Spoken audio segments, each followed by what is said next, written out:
కలియుగములో శీఘ్ర వరప్రసాదం అన్నారు. అంటే ఏ దేవతను ఉపాసించినా శీఘ్రమే వరము. ఇంకా శీఘ్రం ఏమిటయ్యా అంటే కలియుగంలో ఎట్లా ఉంటుందంటే యాగము, జపము, తపము ఏది చెయ్యాలన్నా ఇదిగో ఇది వారం రోజులు చెయ్యండి, ఇది 6 నెలలు చెయ్యండి, ఇది సంవత్సరం చెయ్యండి అని చెప్తామనుకోండి, ఎవరికి రుచించదు.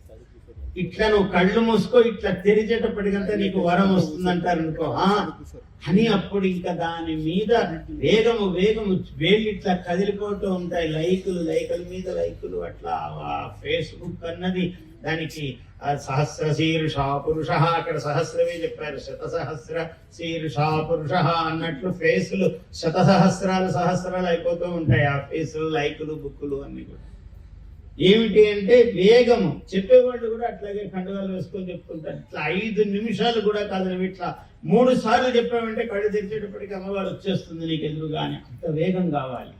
ఎవరికి తీరిక లేదు, కోరికలే తప్ప